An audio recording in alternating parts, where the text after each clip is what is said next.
Il y a des moments dans la vie où une seule inspiration change tout. Pas une grande décision, pas un événement dramatique, mais une simple odeur qui surgit de nulle part et remue quelque chose dans la poitrine qu'on croyait endormi depuis longtemps. Parfois, on se demande ce qui se serait passé si, cet après-midi-là, on avait pris une autre route. Mais la vie a ses propres chemins, et elle nous envoie exactement là où nous sommes le plus nécessaire, que nous le voulions ou non. Avant que cette histoire ne commence, nous aimerions vous poser une question. Si vous voulez savoir comment un homme qui avait tout et ne possédait pourtant rien a fini par trouver la chose la plus précieuse de sa vie sur une table en bois au bord d'une route poussiéreuse, alors vous êtes au bon endroit. Abonnez-vous à notre chaîne pour ne manquer aucune nouvelle histoire. Écrivez-nous dans les commentaires de quelle ville vous nous écoutez. Nous sommes toujours impatients de voir jusqu'où nos histoires voyagent. Et si ce que vous êtes sur le point d'entendre vous touche, n'hésitez pas à laisser un j'aime. Cela nous aide beaucoup à continuer de vous apporter de nouvelles histoires. Henri Dubois conduisait la fenêtre baissée, bien que l'air cet après-midi-là fût chaud et lourd. Il en avait besoin. Il avait besoin de cette sensation de mouvement, du bruissement du vent qui soulevait le col de sa chemise et pressait les manches contre ses bras. Depuis des heures, il roulait simplement. Pas de destination, pas de réunion, pas de rendez-vous. Juste la route départementale qui serpentait à travers la campagne occitane, les champs à droite et à gauche, les villages qui apparaissaient et disparaissaient comme des pensées auxquelles on ne prêtait aucune attention. Il avait 52 ans et était le propriétaire du groupe industriel Dubois, un conglomérat d'ingénierie mécanique, de logistique et d'immobilier qu'il avait développé en 20 ans, passant d'une entreprise familiale de taille moyenne à l'un des plus grands employeurs du Sud-Ouest. Son nom figurait sur des bâtiments, son visage apparaissait occasionnellement dans des magazines économiques. Son agenda était rempli pour des semaines. Et pourtant, ce vendredi après-midi, il avait tout laissé en plan, renvoyé son chauffeur, pris le volant lui-même et était simplement parti. Ou il ne le savait pas. Il roulait vers le sud, puis il avait tourné sur une route qu'il n'avait jamais empruntée, quelque part entre Albi et un petit village dont il ignorait le nom. La raison n'était pas un seul grand événement. C'était plutôt une accumulation de choses qui s'étaient entassées ces derniers mois comme l'eau derrière un barrage. La conversation avec son frère Marc la veille au soir, qui s'était de nouveau terminée par Marc, lui reprochant d'être devenu plus froid que les ateliers d'usine en hiver. Le message de son avocat Antoine Fournier, qui lui avait annoncé que le contrat avec le nouvel investisseur était prêt à être signé, une nouvelle qui ne le rendait pas heureux mais le laissait étrangement vide. Et puis Sophie, qui était sortie de la chambre le matin dans son impeccable peignoir blanc, les cheveux parfaitement coiffés, comme si elle ne sortait pas du sommeil mais d'un shooting photo, et l'avait regardé avec ce regard froid et calculateur qu'il remarquait de plus en plus ces derniers temps. Elle avait demandé s'il viendrait le soir au vernissage que leur cercle d'amis avait organisé. Il avait dit oui sans réfléchir. Elle avait hoché la tête et était allée à la cuisine. Pas un sourire, pas un bonjour, juste le bruit de ses talons sur le marbre du couloir. Sophie Laurent était sa fiancée depuis près de 3 ans. Elle venait d'une vieille famille toulousaine, était élégante, éloquente et savait mieux que quiconque se tenir en toutes circonstances. Leur union avait dès le début davantage ressemblé à un arrangement stratégique qu'à une affection romantique, et tous deux l'avaient tacitement accepté. Henri s'en était accommodé, car il avait cru qu'il avait dépassé le point où quelque chose comme la romance jouait encore un rôle. Il avait pensé que la stabilité était plus importante que la chaleur, mais ces derniers temps, il se demandait de plus en plus souvent si la stabilité était vraiment la bonne chose quand on se sentait si complètement seul. Il chassa cette pensée et se concentra sur la route. Le soleil était bas, et la lumière tombait en biais à travers les rangées d'arbres qui bordèrent la route de campagne, projetant de longues ombres tremblantes sur l'asphalte. L'air sentait la terre, l'herbe, et quelque chose d'autre qu'il ne pouvait pas identifier immédiatement. Il baissa encore plus la fenêtre et aspira l'air plus profondément. C'était là. Ce n'était pas une odeur forte, ni envahissante. C'était plutôt un souffle, comme un souvenir qui émerge d'une autre vie. Doux, chaud, légèrement caramélisé, avec une note épicée qu'il ne pouvait pas nommer tout de suite, mais qu'il reconnaissait au plus profond de lui. Il ralentit instinctivement, sans savoir pourquoi. L'odeur s'intensifiait à mesure qu'il roulait plus lentement, et avant qu'il n'ait décidé s'il voulait s'arrêter, il la vit déjà. Au bord de la route se tenait un petit étal en bois, à peine plus grand qu'un abri de jardin, avec un auvent rayé rouge et blanc qui bougeait légèrement dans la brise. Sur une pancarte artisanale, un peu de travers sur un poteau en bois, était inscrit d'une écriture soignée mais un peu inexpérimentée, les mots « Les douceurs de Léa ». En dessous, en plus petits caractères, « Faites avec amour ». Autour de l'étal, des paniers et des caisses en bois, sur la table devant, des bocaux et des paquets de différentes tailles étaient alignés sur une nappe à carreaux, et l'odeur qui en émanait était exactement ce qui l'avait poussé à s'arrêter. Henri gara sa voiture sur le bas-côté en gravier étroit et en sortit. Il ne portait pas de cravate, l'ayant jetée sur le siège passager à un moment donné du trajet, et sa chemise était ouverte au col. Il n'avait pourtant pas l'air de quelqu'un qui passait par hasard. Sa voiture, une berline sombre haut de gamme, semblait légèrement déplacée sur ce bas-côté de route de campagne, comme un corps étranger dans un monde qui connaissait d'autres valeurs.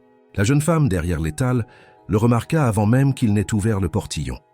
Elle était en train de fermer un bocal avec un petit morceau de tissu et une ficelle, et leva brièvement les yeux, sans interrompre son activité. Ses cheveux étaient relevés en un chignon lâche, d'où s'échappaient quelques mèches, et elle portait un tablier en lin par-dessus une robe simple, un peu tachée sur un côté, par quelque chose de sombre et de sucré.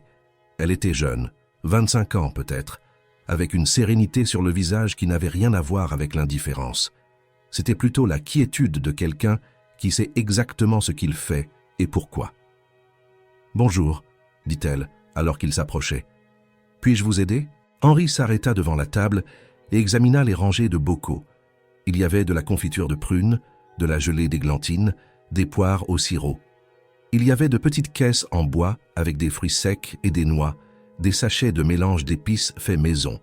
Et puis, au centre de la table, présentés sur une planche en bois, plusieurs sortes de quelque chose qu'il reconnut immédiatement, bien qu'il ne l'ait pas mangé depuis des décennies. De petits gâteaux ronds au sucre, une sorte de caramel mou enveloppé dans du papier sulfurisé, et un plateau plat avec de petites tranches de quelque chose de moelleux et doré qu'il ne pouvait pas nommer, mais dont l'odeur était précisément ce qu'il avait tiré de la route. « Qu'est-ce que c'est » demanda-t-il en désignant le plateau plat. « C'est du gâteau au miel caramélisé, » dit-elle. « D'après une vieille recette de ma mère, il doit encore être légèrement tiède. La dernière fournée est sortie du four il y a 1 heure. » Elle ne parlait pas comme quelqu'un qui voulait vendre. Elle parlait comme quelqu'un qui énonçait simplement un fait. « Puis-je » demanda-t-il. Elle coupa un petit morceau et le lui tendit sur un bout de papier sulfurisé. Il le prit, l'observa un instant, puis mordit dedans. Le premier moment fut la douceur, douce et directe, sans être envahissante. Puis vint le caramel, légèrement amer sur les bords, et ensuite, en mâchant, quelque chose en dessous, une profondeur qu'il n'avait pas attendue. Cela n'avait pas le goût d'un produit.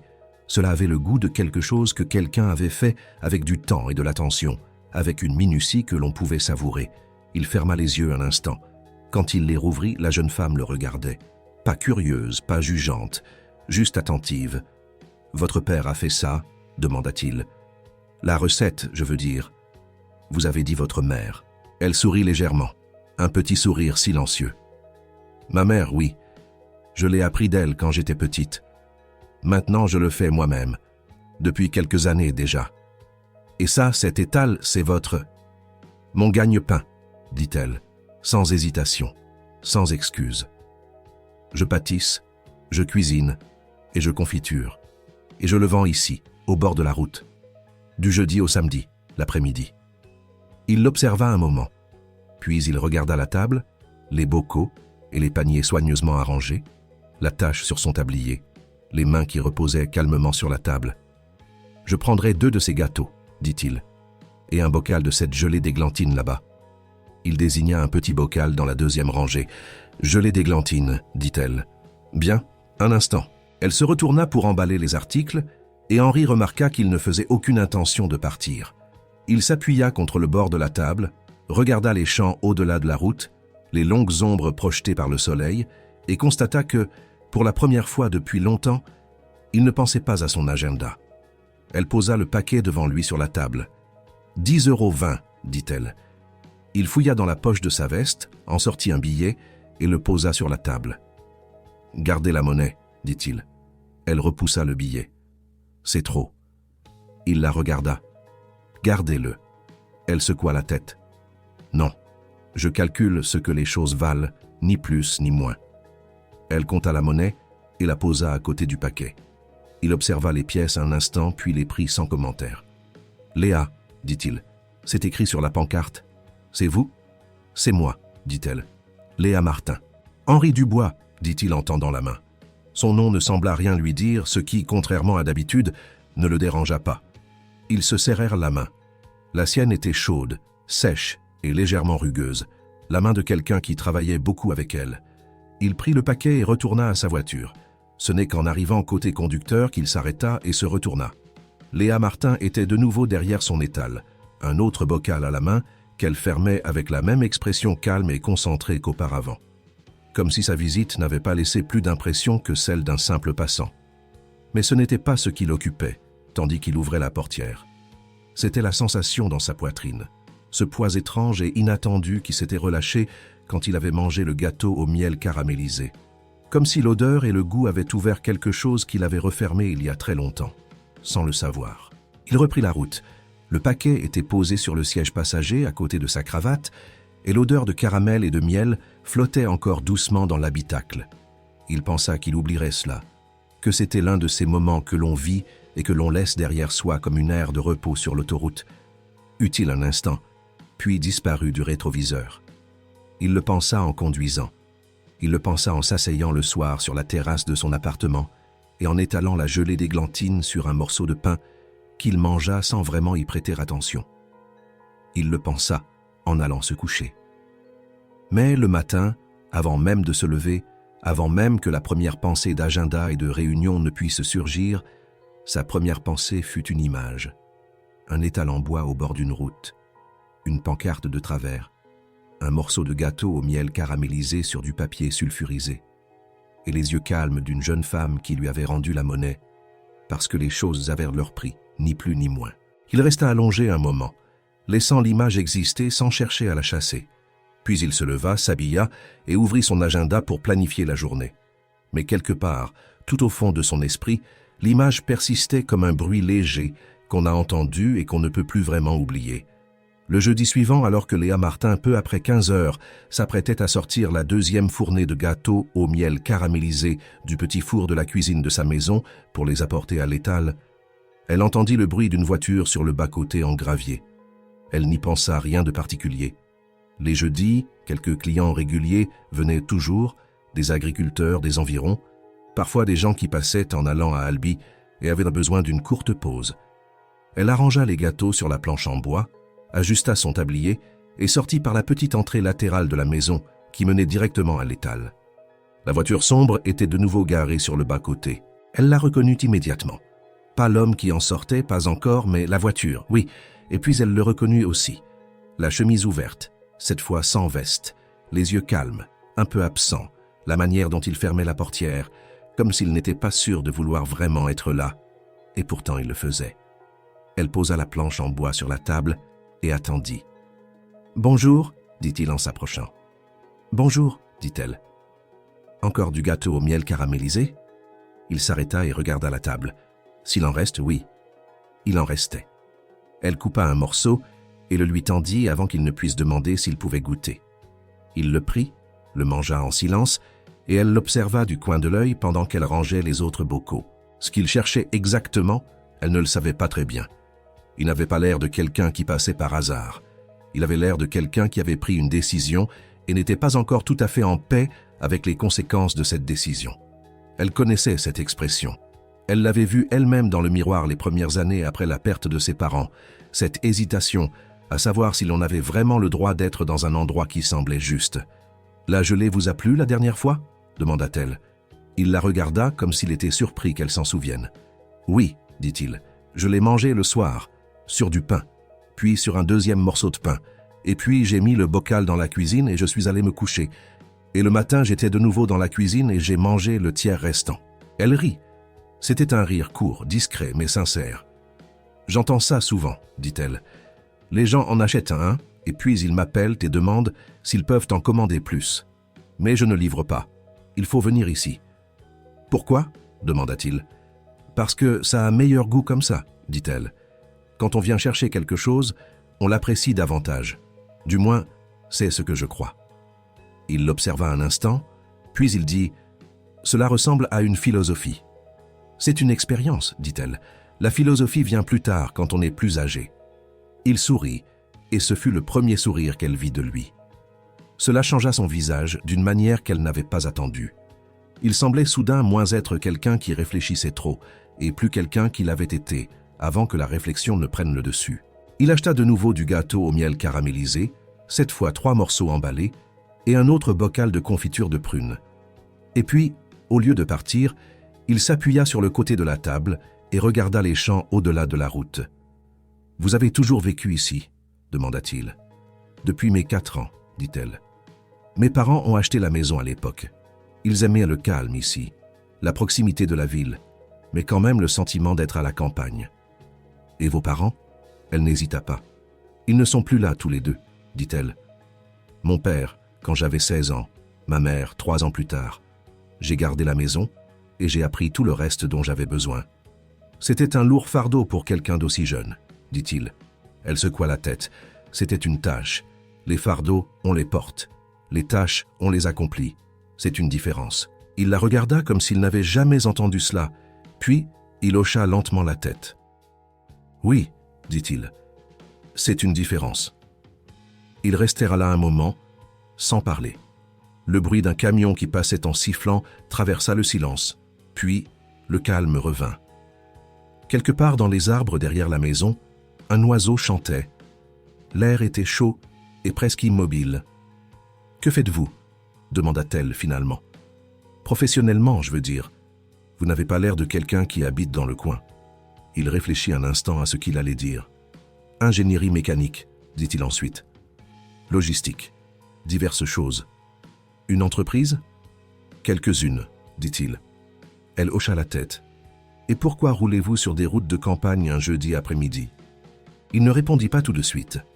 La réponse honnête aurait été qu'il ne le savait pas lui-même exactement, qu'il avait simplement conduit cet après-midi-là parce qu'il ne supportait plus de rester assis dans des pièces où tout le monde lui voulait quelque chose et qu'il ne s'attendait pas à trouver à un étal en bois au bord d'une route nationale quelque chose qui lui enlèverait ce sentiment.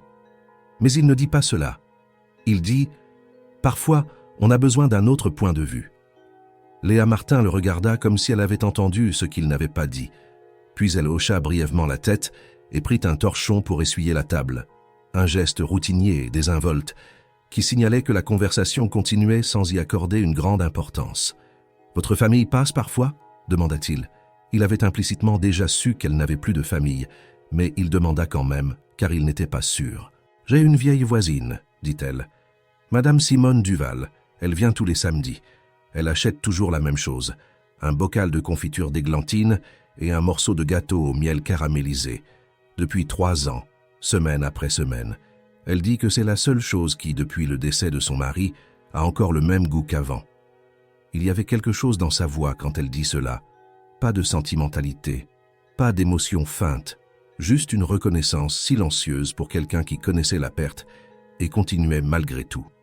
Il resta encore un moment, lui demanda des recettes, si elle cuisinait tout elle-même ou si elle s'approvisionnait en ingrédients, et elle lui raconta, sans se vanter, le petit jardin derrière la maison où elle cultivait une partie des fruits elle-même, l'agriculteur à 3 kilomètres de là qui lui fournissait le lait pour les caramels mous, les heures qu'elle passait tôt le matin dans la cuisine avant l'ouverture de l'étal. Elle raconta tout cela avec la même sérénité factuelle avec laquelle elle lui avait rendu la monnaie. Sans drame, sans besoin de susciter l'admiration.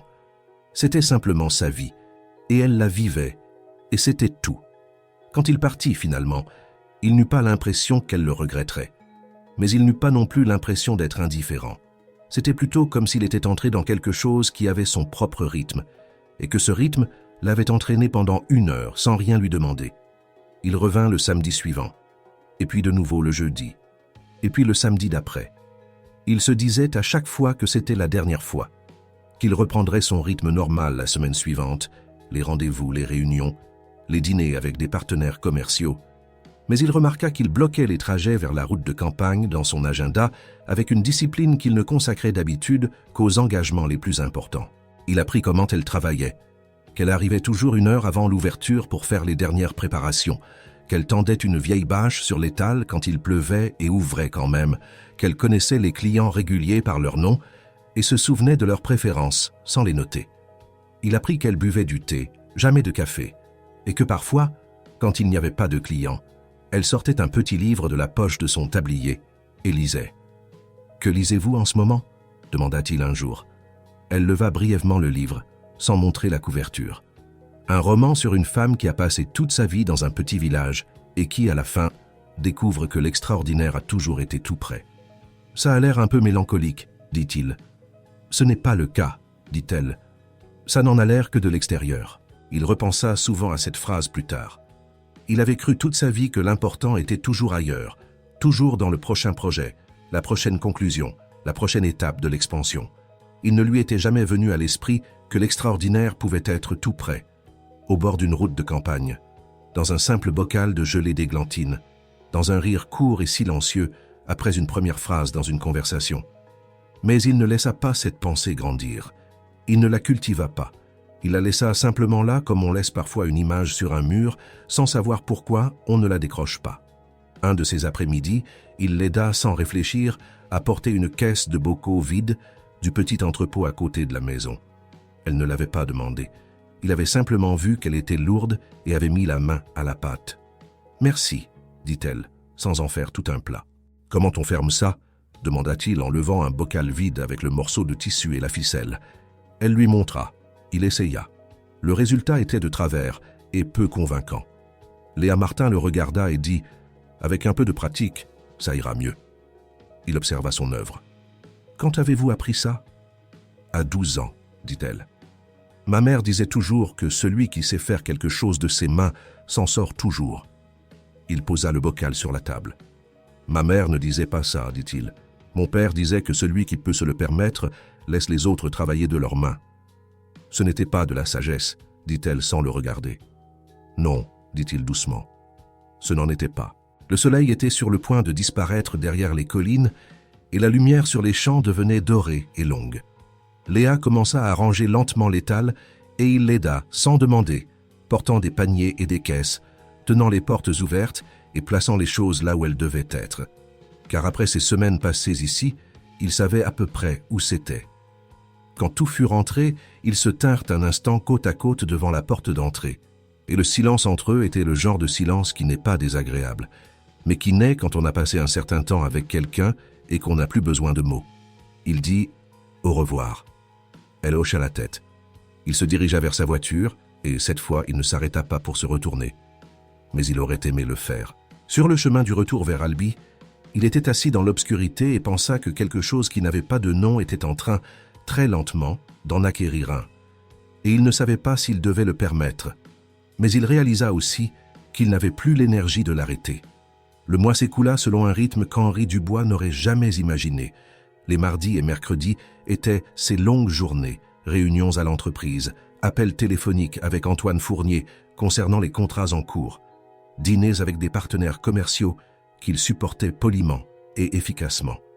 Les vendredis, il allait parfois à Bordeaux pour la journée. Parfois, il restait à Albi. Mais les jeudis et samedis étaient réservés aux heures d'ouverture de Léa. Et il était presque toujours là. Pas tous les jeudis, pas tous les samedis, mais la plupart du temps. Et quand il ne venait pas, il ressentait un vide dans sa journée qu'il remplissait de travail, sans que le travail ne comble réellement ce vide. Il avait commencé à s'exercer à emballer les bocaux. Pas chez lui, cela lui aurait semblé trop conscient. Mais à l'étal, il avait désormais développé une routine. Quand il n'y avait pas de clients et que Léa était occupée à l'arrière de l'étal ou dans la maison, il prenait un bocal vide et s'entraînait. Les résultats s'amélioraient, effectivement. Pas encore bons, mais meilleurs. Elle l'avait remarqué sans rien dire. Jusqu'à ce qu'un jeudi, elle s'approche de lui, observe son dernier essai et dise « C'est le premier que je vendrai vraiment ». Il l'observa d'un œil critique. « C'est encore un peu de travers. » « De travers, c'est fait main, dit-elle. Droit, c'est machine. Nos clients apprécient la différence. » Il posa le bocal sur la table et quelque chose dans cette petite scène, dans la simplicité avec laquelle elle avait dit « nos clients », le fit s'arrêter un instant. Non pas parce qu'elle l'avait mal dit, mais parce que cela ne sonnait pas faux. Les semaines avaient tissé entre eux quelque chose qu'aucun d'eux n'avait exprimé. Ce n'était pas une amitié au sens habituel. C'était quelque chose de plus singulier. Il parlait de son enfance dans un domaine du Massif central, où son père avait bâti une petite entreprise que son frère Marc et lui avait ensuite reprise et multiplié. Il apprit ce que c'était de perdre son père à 16 ans et sa mère 3 ans plus tard, comment elle avait appris à entretenir seule la maison, à payer les impôts, à faire les petites réparations elle-même, ou à trouver les bonnes personnes pour le faire. Comment la cuisine avait commencé, d'abord par nécessité, puis par plaisir, puis par une sorte de vocation qu'elle ne pouvait expliquer, mais qu'elle ne doutait pas non plus. Ils ne parlaient jamais directement d'émotions. Ils parlèrent de choses, et à travers les choses, les émotions venaient d'elles-mêmes. C'était une façon de parler qui lui était familière. S'il était honnête, il l'avait toujours fait ainsi, mais il n'avait jamais rencontré quelqu'un qui le faisait de la même manière, et dont les choses révélaient pourtant autant que les siennes. Un samedi après-midi, une bonne heure après son arrivée, Madame Simone Duval arriva. Elle avait 72 ans, portait toujours un chapeau, même quand le temps ne l'exigeait pas, et se déplaçait avec une lenteur qui n'avait rien à voir avec la faiblesse, mais avec une détermination à savourer chaque pas. Léa alla à sa rencontre quand elle sortit de sa voiture et l'aida à parcourir les quelques mètres jusqu'à l'étal. Henri se tenait un peu à l'écart. Il avait déjà vu Madame Duval 2 fois de loin, et il l'avait connue comme faisant partie du rythme du samedi. Elle venait, achetait la même chose, discutait un moment avec Léa, puis repartait. Mais ce samedi-là, elle prit son temps et Léa le présenta. « C'est Monsieur Dubois. Il passe parfois. » Madame Duval l'examina avec une franchise que son âge lui permettait. « Parfois, dit-elle. Je l'ai déjà vu 3 fois. » Henri sourit légèrement. Alors peut-être plus souvent que parfois. Madame Duval s'assit sur la chaise pliante que Léa tenait prête pour elle et accepta sa confiture et son morceau de gâteau. Puis elle regarda Henri. « Vous ne travaillez pas aujourd'hui ?» Il réfléchit un instant. « Pas aujourd'hui, dit-il. »« Bien, dit-elle. Trop de travail fait d'un homme une machine. Mon Gaston n'a jamais compris ça, il a travaillé jusqu'à la dernière heure. Je lui disais toujours, « Gaston, tu ne regretteras pas le travail quand tu seras vieux, mais tu regretteras le temps passé au grand air. » Il n'a pas écouté. Maintenant, il n'est plus là, et je suis assise ici et j'avais raison. Léa sourit, le sourire silencieux qu'Henri connaissait bien maintenant. « Votre mari s'appelait Gaston ?» demanda-t-il. « Trogotte, dit Madame Duval. On l'a toujours appelé Gaston. Il n'aimait pas ce nom, mais après 30 ans, il a cessé de se plaindre. » Elle mangea son morceau de gâteau avec une dignité qui rappela à Henri d'anciens rituels, des choses que l'on ne négociait pas, mais que l'on faisait simplement parce qu'on l'avait toujours fait ainsi. Quand Madame Duval fut partie, Léa rangea la chaise pliante et regarda la route. « Tous les samedis, elle vient, » dit-elle doucement. « Sous la pluie, sous la chaleur, par tous les temps. Pas seulement pour le gâteau. Je crois que ce qui compte pour elle, c'est d'avoir un endroit où elle est encore utile, où quelqu'un l'attend. » Henri resta silencieux. « On ne comprend cela, » dit Léa, « que quand on sait soi-même ce que c'est de n'avoir personne qui vous attend. » Il la regarda. Et il voulut dire quelque chose. Il voulut dire qu'il connaissait cela, qu'il vivait dans une maison où il y avait quelqu'un. Mais personne ne l'attendait, qu'il rentrait chez lui et le silence l'accueillait comme un espace neutre, sans visage, qu'il avait lui-même aménagé et qui ne savait rien de lui. Mais il ne dit pas cela. Il dit « Je crois que je comprends. » Elle le regarda brièvement, comme pour vérifier s'il pensait ce qu'il disait. Puis elle hocha la tête. Les semaines qui suivirent furent d'une intensité silencieuse qu'aucun des deux ne nommait à voix haute. Ils partageaient des pauses déjeuner sur le petit banc en bois devant la maison, mangeaient du pain avec de la confiture et du fromage du marché et parlaient de tout et de rien. Il lui raconta les débuts de l'entreprise, les années où Marc et lui dormaient à peine, les premières grosses commandes et le sentiment qu'il avait alors. Un sentiment qu'il avait décrit comme une faim de grandeur qu'il n'avait jamais pu tout à fait rassasier. Elle lui demanda si cette faim était toujours là. Il réfléchit longtemps. Puis il dit « Je crois qu'elle est toujours là, mais elle ressemble plus à une habitude qu'à un désir. » « Quel serait le désir ?» demanda-t-elle. Il regarda les champs. Il n'avait pas de réponse qu'il osait prononcer, mais le silence entre eux était de nouveau le genre qui ne montrait aucune vacuité. Il commença à apporter des choses pour l'étal. Pas comme un cadeau, cela lui aurait paru excessif. Il la connaissait assez pour le savoir. Il apportait des choses pratiques, un paquet de ficelles qu'il avait vu par hasard dans un magasin, un livre de recettes de confiture régionale du 19e siècle qu'il avait découvert dans un vide-grenier. Une fois, une petite bobine de bon papier sulfurisé car il avait remarqué que le sien pour les emballages de gâteaux était presque épuisé. Elle acceptait les choses sans grand tapage. « Merci », disait-elle à chaque fois, avec une naturalité qui prouvait qu'elle ne comptait pas qui donnait quoi. Et puis, un jeudi qui ne différait pas des autres, quelque chose se produisit qui changea tout. Non pas parce que c'était dramatique, mais parce que c'était si simple. Léa était sur une petite échelle pour fixer l'auvent qui s'était détaché à un coin. Henri, qui se tenait là avec le paquet de gâteaux au miel caramélisé à la main, vit l'échelle vaciller sur le sol inégal. Il posa le paquet sur la table, s'approcha et tint l'échelle sans dire un mot. Elle fixa le coin du toit, descendit et se retrouva alors juste devant lui, car l'espace entre l'échelle et la table n'était pas grand. Ils étaient très proches l'un de l'autre. Il pouvait percevoir la légère odeur de caramel et de vanille dans ses cheveux. Elle le regarda, il la regarda. Une seconde, peut-être deux. Puis elle fit un pas en arrière, prit l'échelle et l'appuya contre la maison. « Merci », dit-elle. Il hocha la tête. Les battements de son cœur dans sa poitrine n'étaient pas une surprise. Ce qui le surprit, c'était à quel point cela lui semblait naturel, comme si l'on entendait une langue que l'on n'avait pas apprise, mais que l'on comprenait quand même d'une certaine manière. Il resta longtemps cet après-midi-là.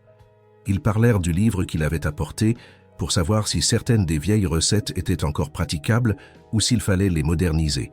Et Léa était d'avis que moderniser était parfois juste un mot pour simplifier quelque chose qui avait en fait sa dignité dans sa complexité. Il rentra en ville ce soir-là et réalisa qu'il souriait sans pouvoir en donner la raison précise. Il gara sa voiture dans le parking souterrain sous son appartement et resta assis un instant. Puis il sortit et monta en ascenseur. L'appartement était silencieux et parfaitement rangé. Sophie n'était pas là. Elle était souvent absente le soir, avait ses propres rendez-vous, son propre agenda, sa propre vie qui se déroulait parallèlement à la sienne et ne se croisait qu'à certains moments. Il avait toujours considéré cela comme une normalité acceptable. Ce soir-là, il remarqua pour la première fois à quel point l'appartement était grand, combien de pièces il y avait qu'il fréquentait rarement, comment la lumière s'allumait quand il entrait et s'éteignait quand il partait, et comment rien dans ces pièces ne connaissait son nom ni n'attendait son pas. Il se tenait dans la cuisine et se prépara un thé qu'il ne but jamais, puis resta longtemps à la fenêtre à regarder les lumières de la ville qui s'étendaient dans l'obscurité comme quelque chose que l'on admire, mais que l'on n'aime pas. Son téléphone affichait 3 appels manqués de Marc. Il rappela. Marc répondit après la 2e sonnerie. « Où étais-tu encore ?» demanda Marc. « La réunion avec les gens de Montpellier était aujourd'hui. J'ai envoyé les documents à l'avance, » dit Henri. « Les documents ne remplacent pas une présence, » dit Marc. « Tu le sais. »« Je sais, » dit Henri. Une courte pause. Puis, d'un autre ton, « Qu'est-ce qui t'arrive, Henri? Depuis des semaines, tu es à moitié là. Sophie m'a appelé. Elle dit que tu es à peine à la maison. »« Je suis occupé, » dit Henri. « Avec quoi ?» demanda Marc. Henri regarda les lumières de la ville. « À réfléchir, » dit-il finalement. Marc resta silencieux un instant. « Ça sonne comme une bêtise, » dit-il alors. « Peut-être, » dit Henri. Il raccrocha, lava la tasse de thé qu'il n'avait jamais utilisée et alla se coucher. Il dormit moins bien que les semaines précédentes, non pas parce qu'il était agité, mais parce que sa tête essayait de nommer quelque chose qui n'avait pas besoin d'être nommé, mais qui en exigeait un quand même. Et entre les pensées qui le tenaient éveillé, il y avait une image unique et persistante, 2 yeux qui le regardaient sur une échelle, calme et claire, sans rien exiger. Il savait que quelque chose qu'il avait cru mort depuis très longtemps était en train de revivre, et il ne savait pas quoi en faire, mais il savait qu'il ne pouvait plus l'arrêter. Ce fut un samedi que tout s'effondra. Léa avait ouvert plus tôt que d'habitude. L'air était lourd et chaud, et elle avait déjà les paniers dehors, les bocaux alignés, le gâteau au miel caramélisé frais sur la planche. Henri était arrivé vers 2h30, avait garé sa voiture sur le bas-côté en gravier et était venu avec la légèreté qu'il avait développée ces dernières semaines, la légèreté de quelqu'un qui sait où il va. Il n'avait pas beaucoup parlé les premières minutes. Il n'en avait plus besoin. Il l'aida à installer une nouvelle rangée de bocaux et elle lui raconta en passant une nouvelle recette qu'elle avait essayée, une gelée de pommes avec une touche de gingembre qui n'était pas encore tout à fait réussie mais en bonne voie. Il demanda s'il pouvait goûter et elle lui donna un petit morceau de pain avec et il le mangea et dit qu'il manquait encore quelque chose. Mais il ne pouvait pas dire quoi, et elle rit et dit que c'était exactement le problème. Elle ne savait pas non plus quoi. C'était un après-midi tout à fait ordinaire, puis ils entendirent la voiture.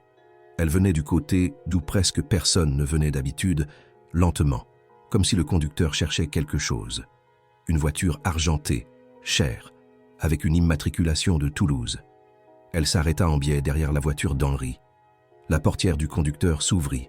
La femme qui en sortit avait la quarantaine, vêtue d'une robe de lin clair et de talons hauts, totalement inadaptée au gravier. Ses cheveux étaient foncés et impeccablement coiffés. Elle portait des lunettes de soleil qu'elle retira cependant en s'approchant. Son regard se posa d'abord sur Henri, puis sur Léa, puis de nouveau sur Henri. Henri se tenait un demi-pas plus près de Léa que de sa propre voiture, et la manière dont il regarda la femme n'exprimait pas la surprise, mais quelque chose de plus lourd, un mélange d'inquiétude et l'aveu silencieux que ce moment était inévitable. « Sophie », dit-il. Sophie Laurent s'arrêta et laissa son regard balayer la scène une fois de plus. Le petit étal, la table à carreaux, les rangées de bocaux, la jeune femme avec son tablier de cuisine et ses cheveux relevés qui se tenaient à une demi-longueur de bras d'Henri et regardait la nouvelle visiteuse d'un air calme et attentif. « C'est donc ici que tu es le soir, » dit Sophie. Elle ne parlait pas fort. Fort aurait été plus simple. Elle parlait avec un contrôle qui était plus froid que le volume. Henri fit un pas en avant.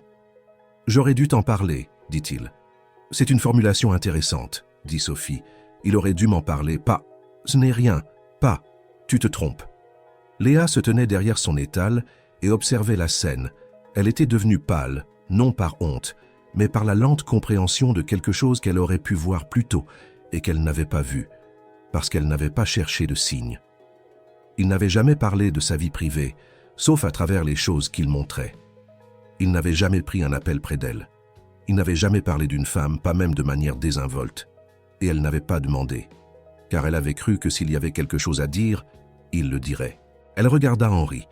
Il la regarda en retour. Et dans son regard, il y avait quelque chose qu'elle n'avait pas encore vu. Pas de calme, pas de contrôle, mais une véritable gêne. Le genre de gêne qui naît quand on a commis une erreur que l'on connaissait et que l'on n'a pourtant pas corrigée. « Voici Sophie, » dit-il, « ma fiancée. » Le mot atterrit dans la poitrine de Léa comme quelque chose de lourd que l'on laisse tomber. Fiancée. Pas une connaissance, pas une vieille amie. Fiancée. 3 ans avait-elle découvert plus tard. Une relation qui durait depuis 3 ans, avec tout ce que cela signifiait, des apparitions communes, une vie commune du moins sur le papier, une bague qu'elle vit à ce moment-là à la main droite de Sophie, dorée et bien visible. Elle fit un pas en arrière et attrapa son tablier. Ses mains tremblaient légèrement. Sophie l'avait remarqué. Son regard se posa maintenant sur Léa, froid et précis. « Je ne sais pas ce qu'il vous a raconté, » dit-elle, « et quelles attentes il a pu susciter chez vous, mais je pense qu'il était temps que nous fassions connaissance. » Ce n'était pas une formulation amicale, c'était une formulation territoriale. Léa ne dit rien. Elle retira lentement son tablier par-dessus sa tête, le plia 1 fois, 2 fois et le posa sur la table. Ses mouvements étaient calmes et très contrôlés, le contrôle de quelqu'un qui dépense beaucoup d'énergie pour cela. Puis, elle regarda Henri, directement, sans hésitation, sans larmes. « S'il te plaît, pars, » dit-elle. « Léa, » dit-il. « S'il te plaît, » dit-elle encore une fois. Cela suffit. Il hésita. Sophie l'observait. Puis il se retourna et se dirigea vers sa voiture, sans dire un mot de plus, car il savait que tout mot supplémentaire aurait été le mauvais. Sophie le suivit du regard, puis elle regarda de nouveau Léa, avec une expression difficile à cerner, quelque part entre la supériorité et quelque chose qui, si l'on regardait de très près, pouvait ressembler à de la douleur. Puis elle aussi retourna à sa voiture. Les 2 voitures s'éloignèrent. Léa se tenait derrière son étal et regardait la route vide. Le tablier était plié devant elle. Les bocaux étaient alignés. Le gâteau au miel caramélisé sentait encore bon et chaud. Elle ferma l'étal plus tôt que d'habitude. Elle rentra tout bocal par bocal, panier par panier, avec les mêmes mouvements calmes qu'elle avait toujours, mais avec un silence en elle qui était plus lourd que d'habitude. Dans la cuisine, elle s'assit sur la vieille chaise en bois près de la cuisinière et regarda la table. Elle ne pleura pas tout de suite. Cela ne vint que plus tard, beaucoup plus tard, quand le soleil fut couché et qu'elle était encore assise là. Alors, les larmes vinrent doucement et longtemps, non pas hystériques, mais avec l'épuisement de quelqu'un qui avait cru très longtemps être en sécurité. Elle ne pleurait pas seulement à cause de lui. Elle pleurait aussi à cause des semaines, à cause de la petite familiarité qu'elle avait construite, à cause du sentiment qu'elle avait si soigneusement évité de nommer et qui avait maintenant un nom. Et elle pleurait un peu à cause d'elle-même, car elle s'était toujours considérée comme quelqu'un qui savait bien lire les gens, et parce qu'elle s'était si trompée cette fois-ci. Les jours suivants, l'étal resta fermé. Jeudi, samedi, lundi. Léa travaillait dans la cuisine, cuisinait plus que d'habitude, remplissait des bocaux qu'elle ne posait nulle part, rangeait, dérangeait. Elle dormait mal. Elle lut le livre qu'il lui avait apporté et ne parvint pas à dépasser les premières pages, car son écriture figurait sur la première page, où il avait laissé une date et une courte note. Pour une femme qui sait que l'extraordinaire est tout près. Elle posa le livre et le reprit le soir suivant. Entre-temps, Henri avait frappé à la porte. Une fois, le lundi suivant, ce samedi. Elle l'avait entendu et n'avait pas ouvert. Il avait attendu, puis il était parti. Le mercredi, il revint. Cette fois, il resta plus longtemps. Elle l'entendit sur le seuil et sut qu'il savait qu'elle était là. Il l'appela par son nom une fois, doucement, puis il dit à travers la porte fermée « Je sais que j'aurais dû parler. C'est la seule chose que je puisse dire maintenant. Je serais heureux si tu me donnais la possibilité d'en dire plus, quand tu seras prête. Pas maintenant. Quand tu voudras. » Puis ce fut le silence. Elle resta assise sur la chaise en bois de la cuisine et écouta le bruit de ses pas sur le chemin de gravier et le bruit de la voiture qui s'éloignait. Le jeudi, elle n'ouvrit pas l'étal. Le samedi non plus. Mais le lundi, au petit matin, alors qu'elle se tenait dans le jardin et cueillait des pommes, et que le bruit de la route semblait aussi lointain qu'une autre vie, elle constata que la colère cédait lentement la place à un autre sentiment. Pas le pardon, pas la nostalgie. Quelque chose entre les deux qu'elle ne pouvait nommer. Elle déposa les pommes dans le panier et les porta à la maison. Le mercredi, il frappa de nouveau. Cette fois, elle ouvrit la porte. Il se tenait dans la lumière du soir, sans veste, la chemise légèrement froissée, les cheveux comme s'il les avait passés plusieurs fois dans sa main en voiture. Il avait l'air de quelqu'un qui n'avait pas dormi depuis longtemps et ne le cachait pas. Il dit « Je ne savais pas comment commencer, c'est pourquoi je n'ai rien dit pendant longtemps. C'était lâche. » Elle s'appuya contre l'encadrement de la porte et ne dit rien. Il dit « La relation avec Sophie n'est plus qu'une formalité depuis des années. Il n'y a plus d'affection. Il y a un accord que je n'avais pas et que j'ai rompu. J'aurais dû le faire plus tôt, bien avant d'arriver ici, et j'aurais dû t'en parler avant que ce samedi ne se passe comme il s'est passé. C'est la vérité. » Léa le regarda. « Un mensonge n'aurait pas été que tu ne m'aies rien dit, » dit-elle après un moment. « Un mensonge aurait été si tu avais su que cela ne signifiait rien et que tu étais resté ici quand même. Le savais-tu » Il secoua la tête. « Alors le mensonge, c'est le silence, » dit-elle. « Et le silence, on peut le réparer, mais j'ai besoin de temps. » Il hocha la tête. « Autant que tu en auras besoin. » Elle le regarda encore un instant, puis elle dit « Pars maintenant, je te contacterai. » Il hocha de nouveau la tête, se retourna et partit. Sur le chemin de gravier, il s'arrêta un instant, comme s'il voulait ajouter quelque chose. Puis il continua. Léa ferma doucement la porte.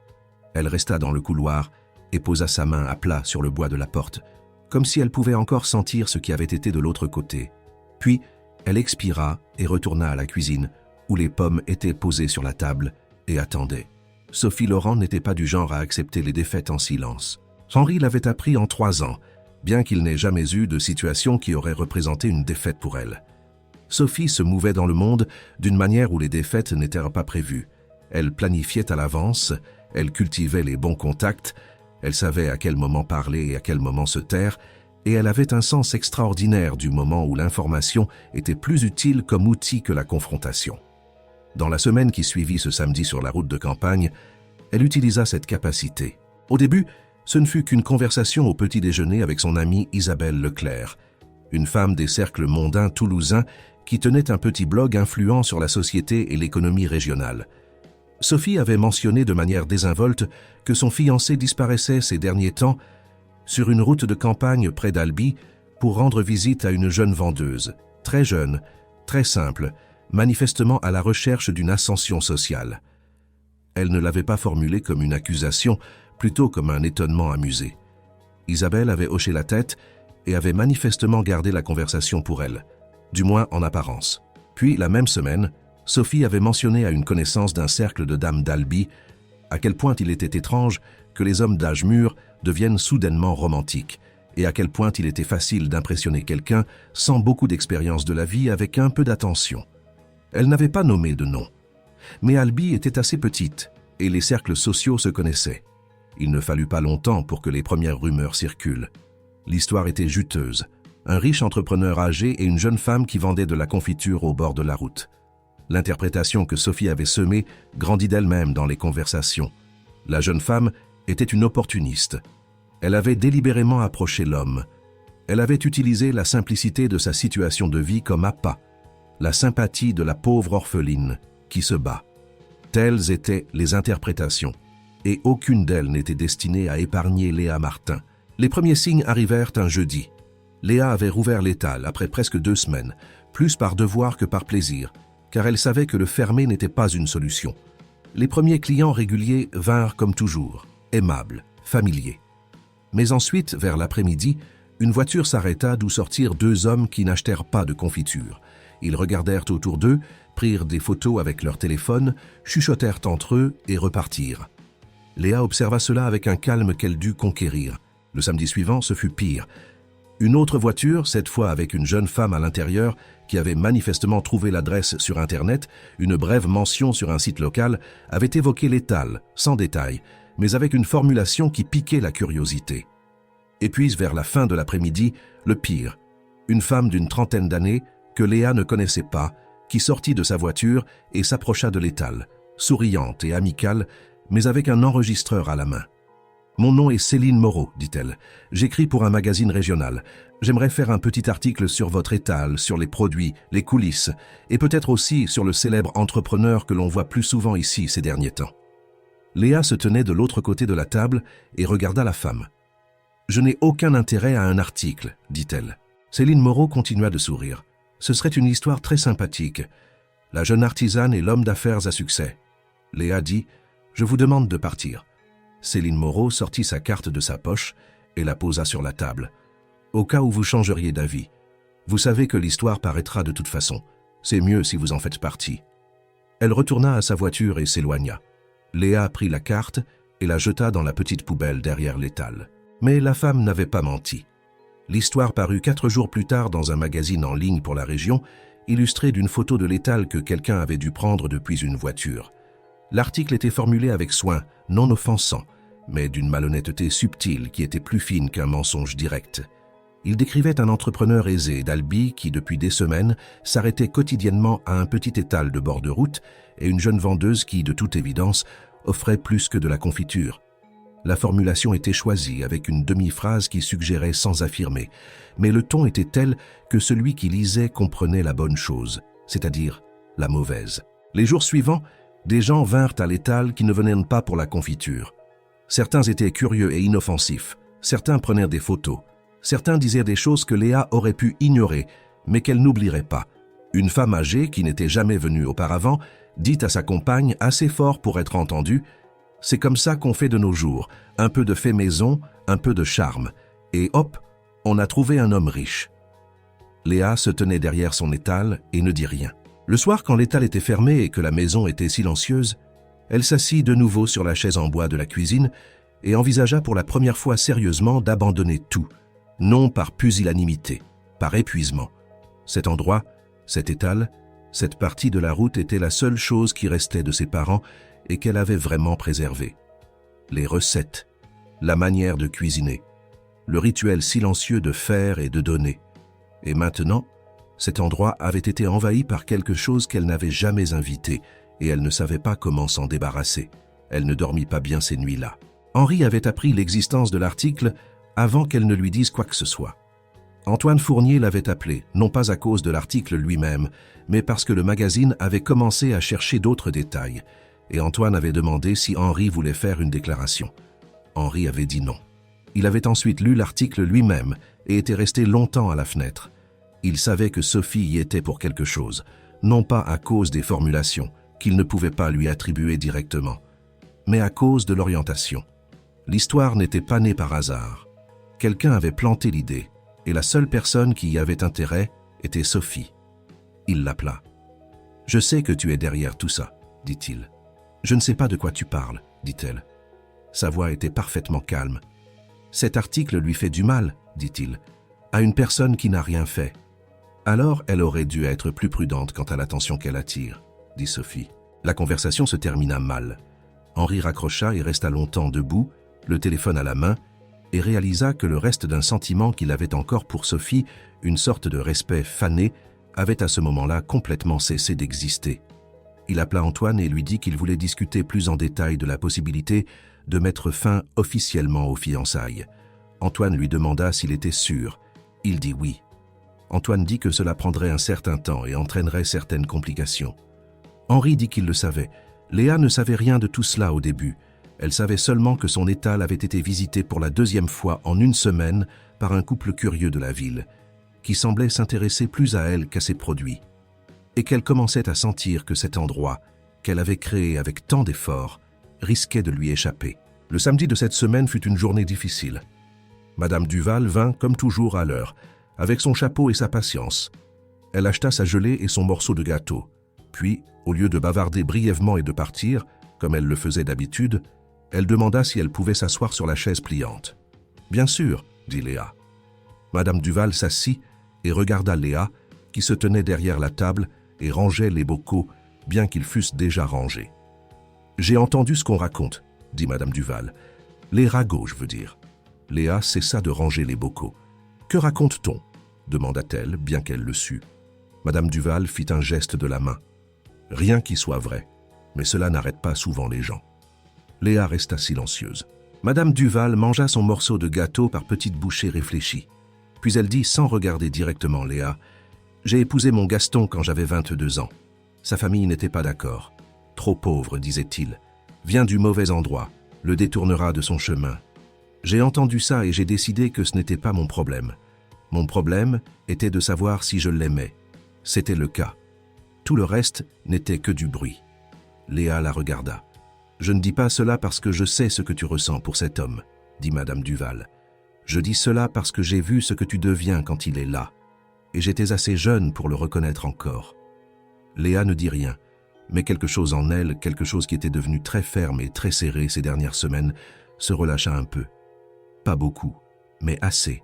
L'étal resta ouvert. Ce fut la décision qu'elle prit ce soir-là. Silencieuse, sans drame, sans proclamation. Elle se tenait dans le jardin et regardait la maison que ses parents avaient achetée et la petite structure en bois à côté qu'elle avait elle-même assemblée, et elle décida que cela lui appartenait. Que ni les bavardages, ni les articles, ni aucune Sophie Laurent ne pouvaient lui enlever cela tant qu'elle-même ne partait pas. Elle rentra et commença à préparer la gelée de pommes au gingembre. Cette fois avec un peu plus de temps pour la réduction. Peut-être était-ce cela qui manquait. Non pas plus d'ingrédients, mais plus de patience. Le jeudi suivant, elle ouvrit l'étal comme toujours, à la même heure. Les clients réguliers vinrent. Il y eut encore quelques regards obliques.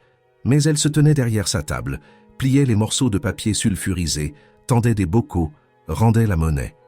Et dans sa tête, aussi claire que depuis des semaines, la phrase de la vieille dame au chapeau qui appelait son mari Gaston, tout le reste n'était que du bruit. La décision qu'Henri prit ces semaines-là ne se fit pas d'un coup.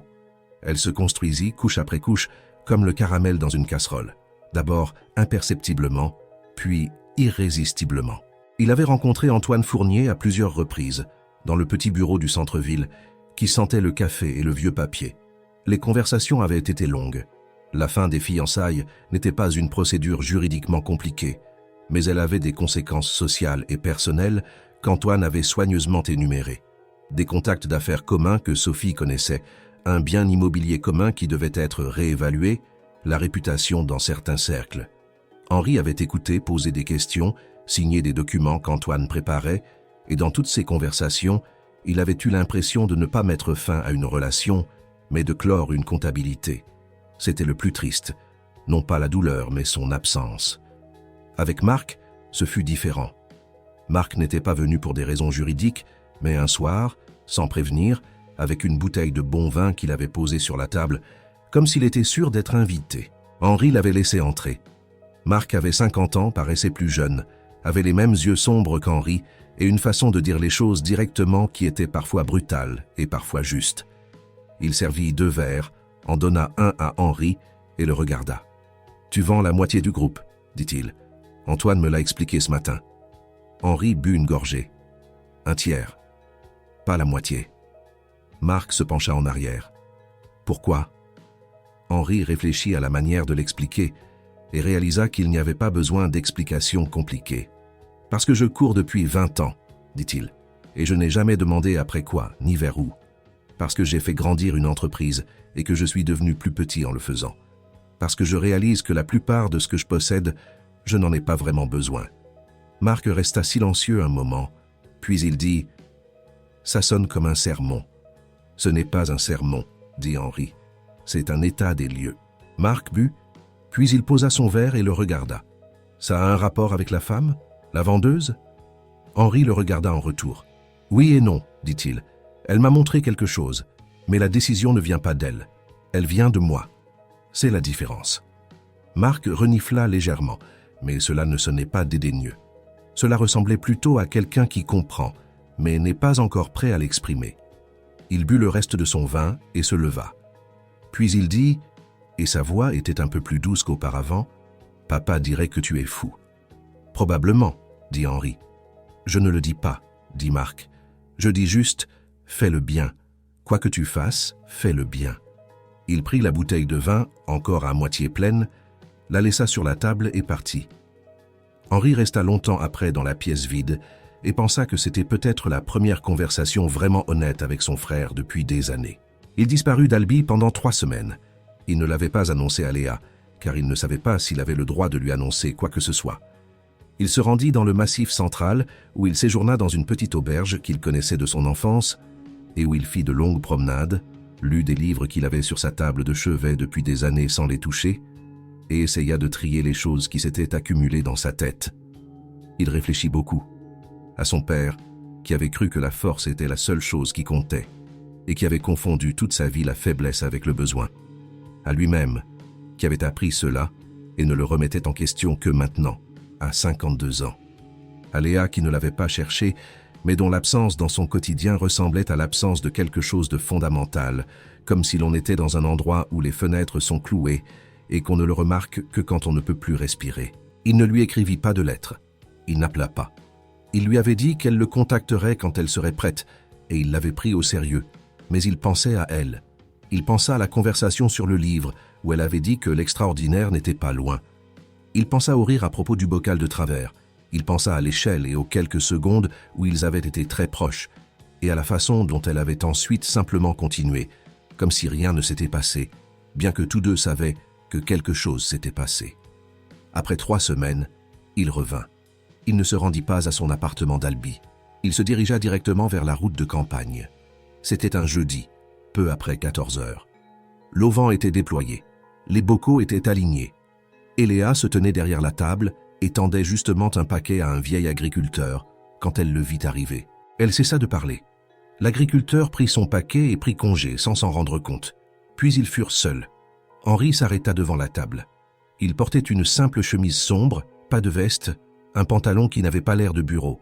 Ses cheveux étaient un peu plus longs que d'habitude, comme s'il ne les avait pas coupés depuis un moment. Il avait l'air différent, pas moins bien, juste différent, comme si quelque chose qu'il avait porté longtemps était tombé de lui. « J'étais parti, dit-il. « Je sais, dit-elle. 3 semaines. » Il la regarda. « Tu as compté. » Elle le regarda en retour. « Je n'ai pas compté. Je sais juste combien de jeudis tu n'es pas venu. » Il hocha lentement la tête. « Les fiançailles sont terminées, dit-il. Officiellement, pas seulement dans ma tête. C'est le cas depuis 2 semaines. J'ai vendu une partie de l'entreprise, plus que je n'avais jamais prévu. J'ai été dans le Massif central et j'ai réfléchi à ce que je voulais vraiment. Je ne te dis pas cela pour que tu sois reconnaissante.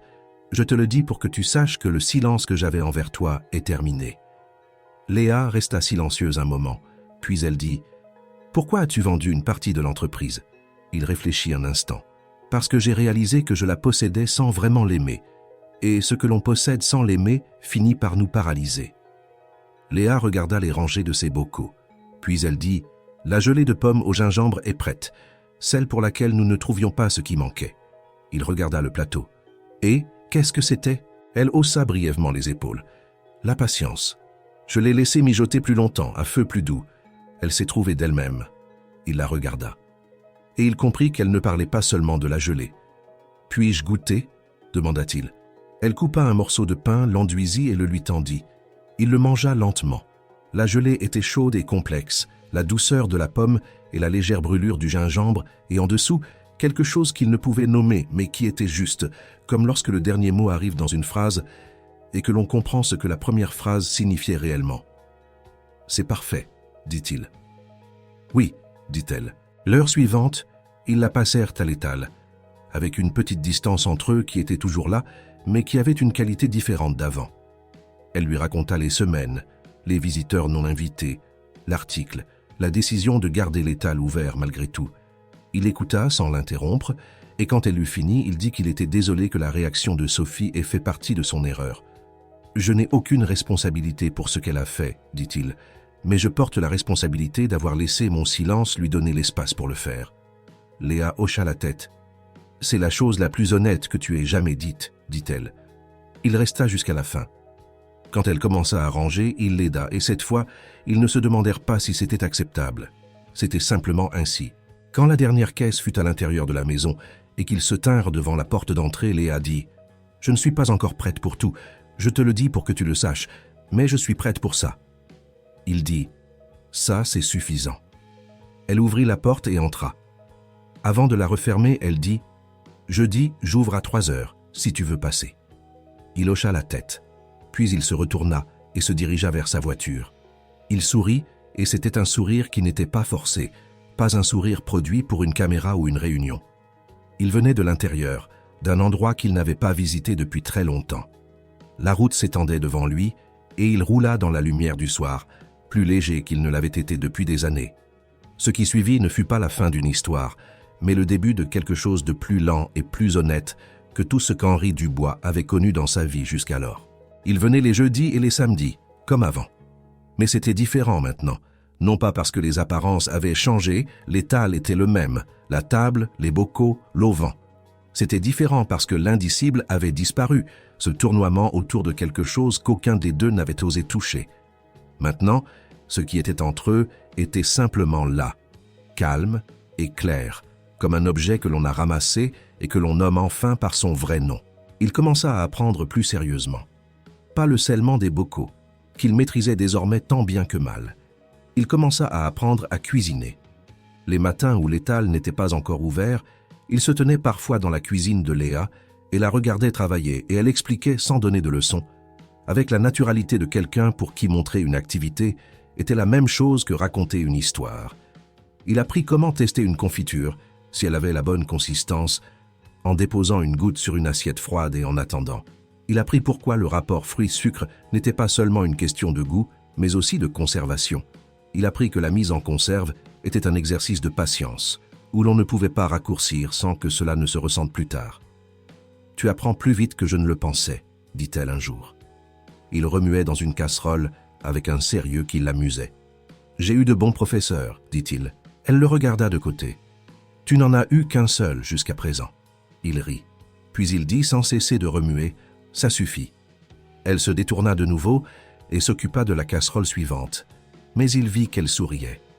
Les mois qui suivirent eurent une qualité qu'Henri ne put plus tard exprimer avec des mots sans qu'ils ne sonnent imprécis. Ce n'était pas un grand sentiment, c'était un petit sentiment continu, comme un feu que l'on n'allume pas pour qu'il soit écrasant, mais pour qu'il soit chaud et qu'il brûle longtemps. Ils se disputaient parfois, pour des broutilles, pour des chemins, pour sa tendance à prendre des décisions seules, sans demander au préalable, une habitude de 20 ans de gestion d'entreprise qui ne se perdait pas du jour au lendemain. Elle disait alors sans élever la voix « Tu as oublié de demander si cela me convenait aussi. » Et il écoutait, et c'était la première fois de sa vie qu'il écoutait vraiment, non pas parce qu'on l'attendait de lui, mais parce qu'il voulait qu'elle ait raison. L'étal grandit, non pas parce qu'Henri y avait investi de l'argent, il l'avait proposé à plusieurs reprises, et elle avait refusé à chaque fois avec une justification qu'il comprenait. S'il était honnête, « C'est à moi », disait-elle. « Ce que j'en fais, je veux le faire moi-même. » Mais il l'aidait avec son temps, et elle l'acceptait, car le temps était différent de l'argent. Il aidait à réparer les caisses en bois. Il aidait à monter la nouvelle étagère qui mettait mieux en valeur les bocaux. Il aidait à la mise en conserve lors des longs samedis soirs, lorsque les commandes pour la semaine suivante devaient être préparées, et il devint réellement utile, non pas comme une figure symbolique, mais comme quelqu'un qui apprenait et voulait bien faire les choses. Les clients réguliers remarquèrent le changement. La vieille Madame Michaud, qui venait tous les 2 jeudis, dit un jour à Léa, sans regarder Henri, qui se tenait derrière l'étal, « Votre assistant s'améliore. » Léa retint son rire. « Il vous entend, » murmura-t-elle.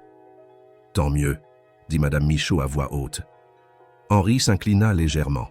« Merci pour l'encouragement. » Madame Michaud acheta 2 bocaux de plus que d'habitude. Madame Duval, qui avait perçu dès le début quelque chose qu'elle n'exprimait pas directement, était particulièrement heureuse un samedi.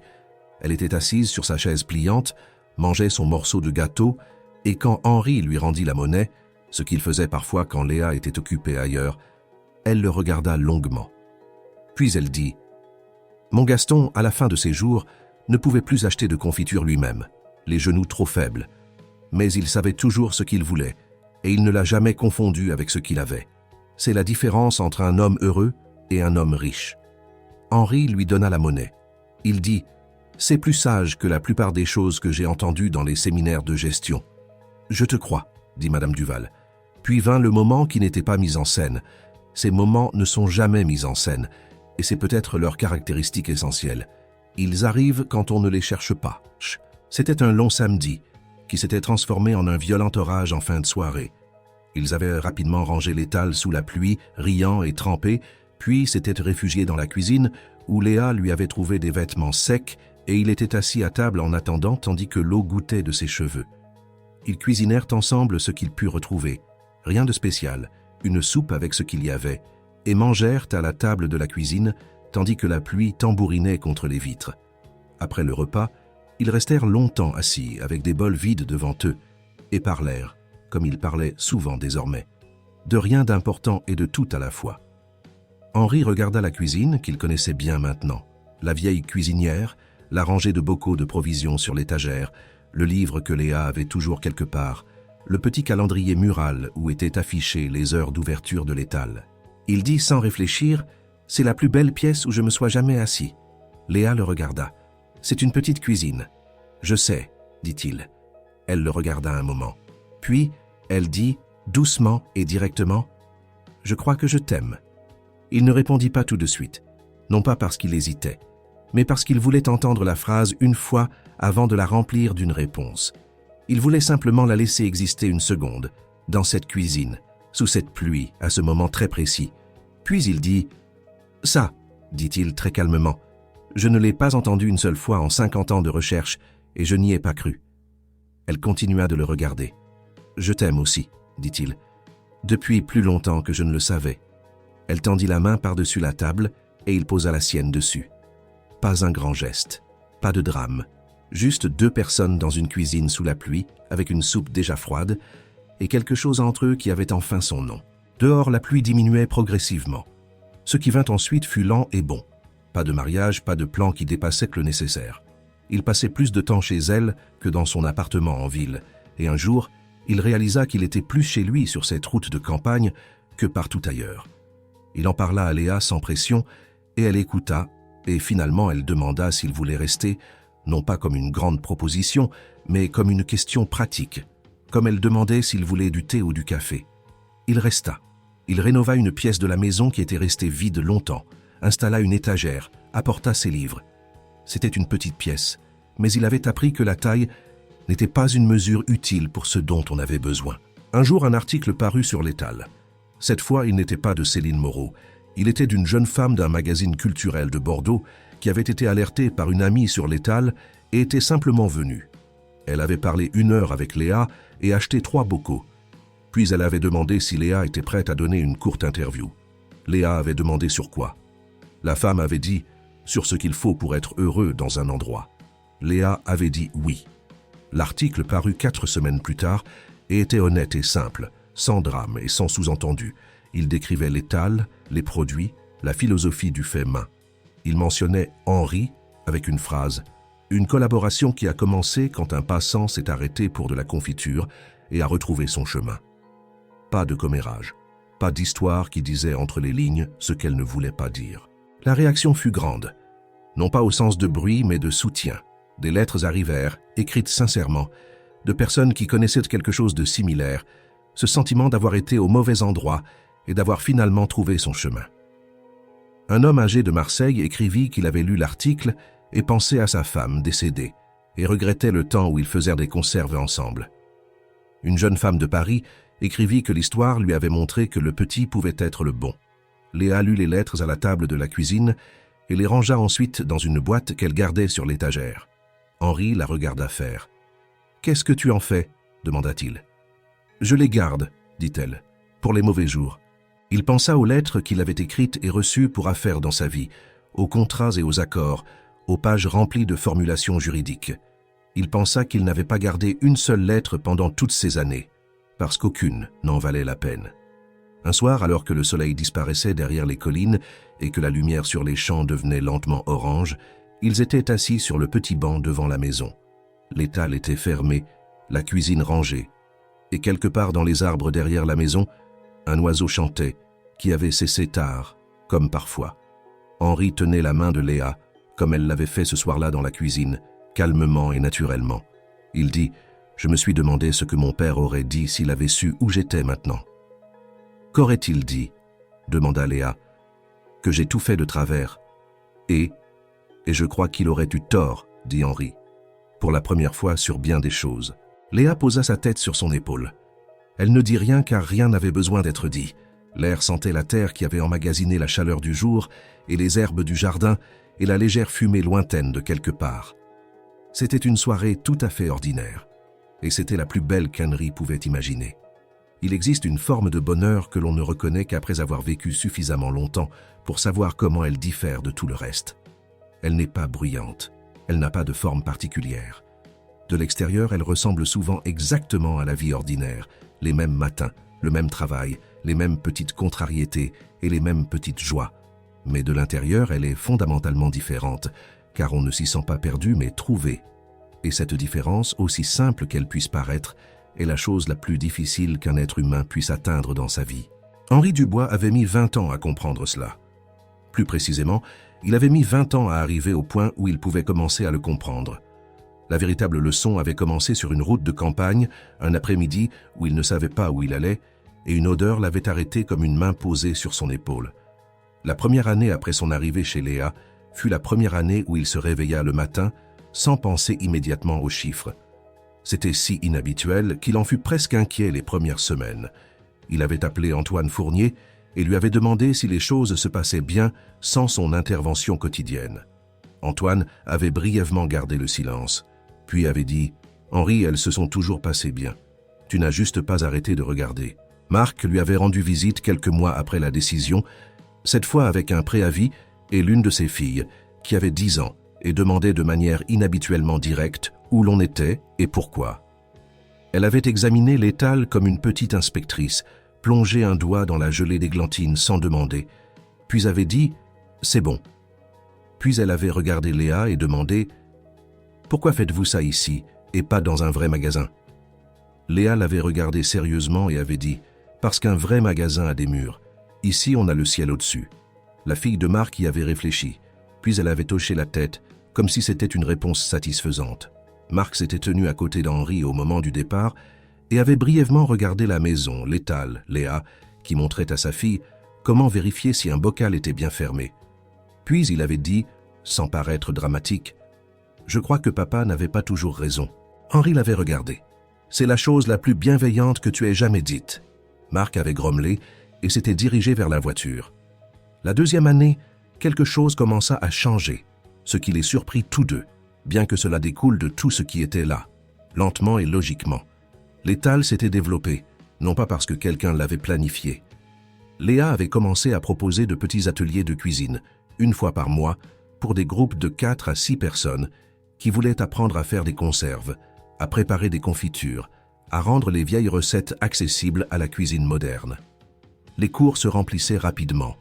Les gens venaient d'Albi, de Toulouse, parfois de Bordeaux, et ils repartaient avec un bocal à la main et le sentiment d'avoir touché à quelque chose d'authentique. Henri aidait à l'organisation, réservait les salles si le cours ne pouvait pas avoir lieu dehors en hiver, se procurait les matériaux, coordonnait les dates. Il ne le faisait pas en tant qu'entrepreneur qui planifie une expansion. Il le faisait en tant que quelqu'un qui se tenait aux côtés d'une femme qui faisait quelque chose de juste et l'aidait à bien le faire. Léa le voyait. Un soir, après un cours, alors qu'elle rangeait la dernière vaisselle et qu'il remettait les chaises en place, elle dit « Tu es doué pour ça. »« Pourquoi ?» demanda-t-il. « Ça, dit-elle. Servir une cause qui n'est pas la tienne. » Il posa la dernière chaise. « Je crois que je le fais pour la première fois, dit-il. Tout ce qui a précédé était ma propre affaire. » Elle le regarda. « Et comment est-ce » Il réfléchit.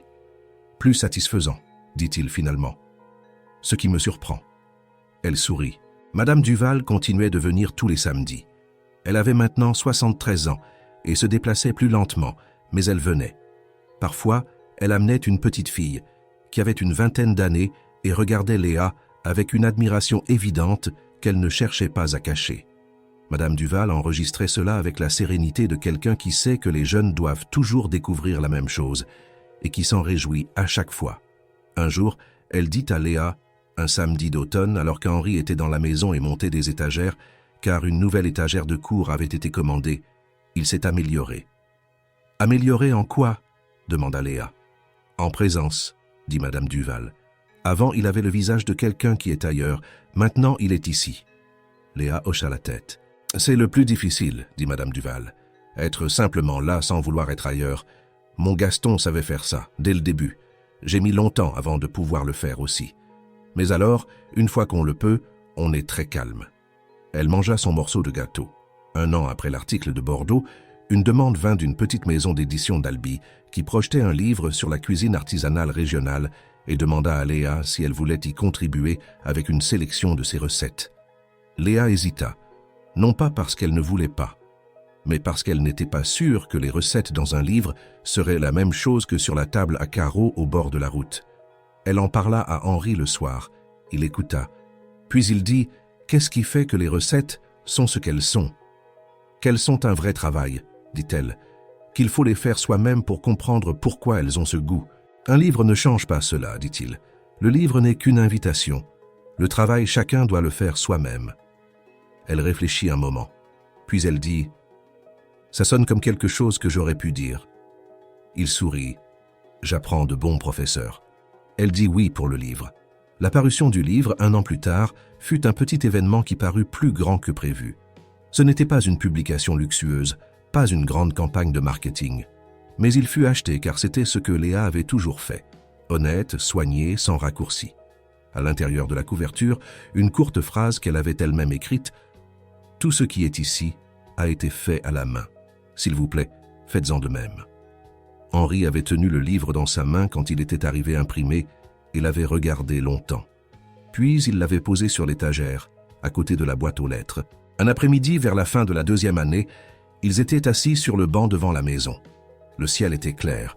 La lumière était cette lumière particulière de fin d'après-midi qui rend tout un peu plus doré que ce que c'est vraiment, ou peut-être exactement aussi doré que ce que c'est vraiment, et qu'on ne le voit pas d'habitude parce qu'on ne regarde pas.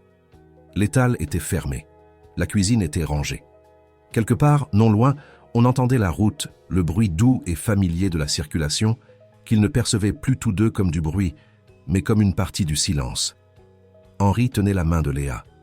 Il regarda les champs, les collines à l'horizon, la pancarte qui pendait toujours un peu de travers au poteau, avec les lettres que Léa y avait écrites elle-même.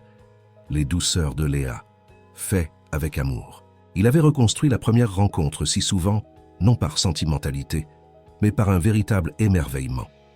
La cravate sur le siège passager, la fenêtre ouverte, l'odeur venue de nulle part, la pancarte qu'il avait vue de la voiture en marche. Le moment où il avait tourné, non pas parce qu'il avait une destination, mais parce que quelque chose en lui avait su qu'il devait s'arrêter. Il dit « Si j'avais pris une autre route ce jour-là », Léa le regarda. Puis elle dit « Tu n'en aurais pas pris une autre. » « Comment sais-tu cela ?» Elle sourit légèrement. « Parce que les gens comme toi arrivent toujours au point où ils doivent s'arrêter. Cela prend parfois beaucoup de temps. Ma mère disait toujours « On arrive partout si on n'arrête pas de rouler. Un jour, la vie nous montre ce qui est juste. Il suffit de laisser la fenêtre ouverte. » Il la regarda. Et ce qui était juste, c'était une femme au bord d'une route de campagne avec un tablier et une pancarte de travers.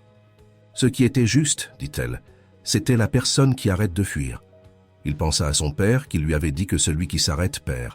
Il pensa aux 20 années pendant lesquelles il avait cru cela.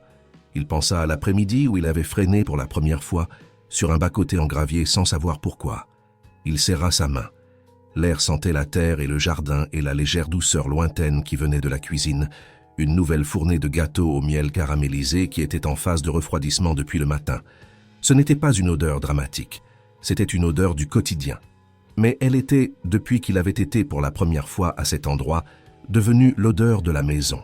Il avait 52 ans. Il avait construit et vendu des entreprises, pris des décisions qui affectaient des centaines de personnes, entré et sorti de pièces de pouvoir. Et la meilleure chose qu'il ait jamais faite, s'était produite un après-midi sans histoire. Il avait laissé la fenêtre ouverte et entendu l'odeur qui lui disait de s'arrêter. La pancarte sur le poteau bougeait légèrement dans la petite brise qui venait du champ. Fait avec amour. C'était ça, le juste. Ça avait toujours été ça, le juste. Chers auditeurs et auditrices, nous espérons que l'histoire d'Henri et Léa vous a touché, qu'elle vous a rappelé parfois de laisser la fenêtre ouverte et de prêter attention aux choses qui nous poussent à nous arrêter. Si vous voulez que nous continuions à vous apporter de telles histoires, abonnez-vous dès maintenant à notre chaîne pour ne manquer aucune nouvelle histoire. Dites-nous dans les commentaires de quelle ville vous nous écoutez. Nous sommes toujours ravis de savoir jusqu'où ces histoires voyagent. Et si cette histoire a remué quelque chose en vous, n'hésitez pas à laisser un j'aime. Cela nous aide plus que vous ne pouvez l'imaginer, car cela nous montre que ce que nous faisons vous parvient. À la prochaine histoire.